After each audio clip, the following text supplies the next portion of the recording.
Hello, I'm Stephanie. I'm Josh. I'm Jackie. And I'm Gary. And we're part of the teams that are building the first two zones that you'll encounter in the Dragon Isles, the Waking Shore and the Ohn'ahran Plains. The very first zone in Dragonflight you're going to come to is the Waking Shores. It's wild, untamed land. It's waking up around you too, and the elements are just going crazy. The art team again has hit it out of the park. You'll see like a lava mountain flowing in through the beach, giant proto-dragons swooping down, gobbling up members of your expedition. We have such rife opportunities to show elementals rising up because of the crazy magic that's flying around.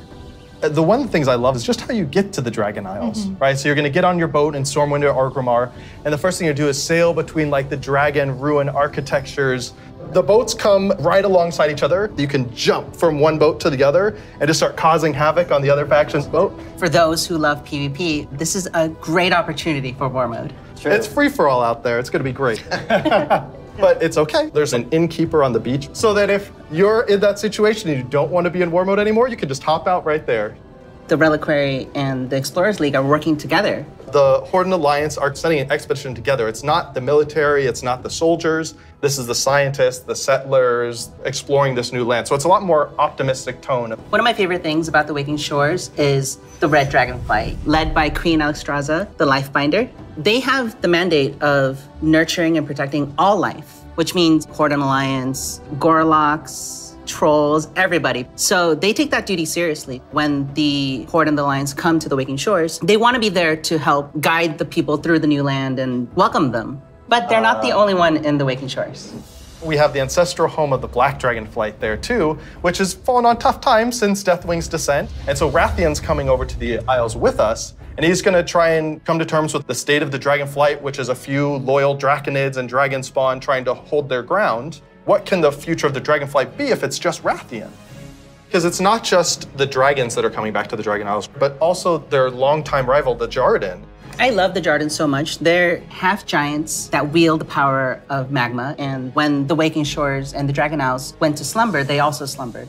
They're back now, and they are ready to raise chaos. Yeah, they're massive. They're riding giant lava mammoths, parading around, just stomping on your face. And they were the enemies of the Dragonflight for so long. They fought against the Red Dragonflight, hunted dragons down, and they're really taking this opportunity to rise up. As the Red Dragonflight have the mandate of nurturing life, they don't want to just stomp out the Jarden completely, but they want to make sure that they don't have the power to affect those around them negatively, to make sure they don't go on a rampage and destroy the ecosystem that has been created here. And so those are awesome things in the Waking Shore, but Steph, there really is only one right answer for the best thing in Waking Shores, right? What? This is true. Ducks. We finally have those webbed feet hooligans in our game. We cracked the technology. They We've can got them figure in. it out. They Yep. can fly. You should be proud. Thank you. It's going to be awesome. The Ohn'ahran Plains come right after the Waking Shores. It's so breathtaking at first glance. The Ohn'ahran plains are big, wide open plains. And the player is going to be constricted a little bit, and then you see this big contrast of a zone. We don't always get that opportunity, that cinematic moment where the player can have a framed view when they see this area. Come out and you got that postcard shot love of the that. plains. And then you see this giant fire proto-dragon breathing fire and a herd of centaur like harpoon down the proto-dragon and crash into the ground. And the first thing you get to do is go help them kill the proto-dragon. Like, how cool is that? Who is Ohn'ahran? Ohn'ahran is the wild god of the wind. And she's appeared before as like this big spirit eagle. She's the one who guided the centaur to the Dragon Isles many, many years ago. She blessed them, took their caravan across, and then showed them the plains. How fun at the beginning of this expansion was exploring the culture of the centaur. The centaur are these mighty, awesome hunters that back when they first came to the Dragon Isles, they fought the green dragons all day long. Eventually they realized that we're strong, you're strong, maybe we should stop decimating each other's people. We'll make peace, we'll make an agreement. You guys hang out in the groves and the centaur will hang out in the plains. But now the dragons have been gone for 10,000 years. And the centaur have come so far since then. And they've been here and they've been existing and developing their culture. They all came over as one clan led by the mighty Maruk and Tira, and they founded a new life here. So if you want to get across, you have to follow their rules and their traditions. You have to earn their trust. You are the first outsiders to come in generations upon generations.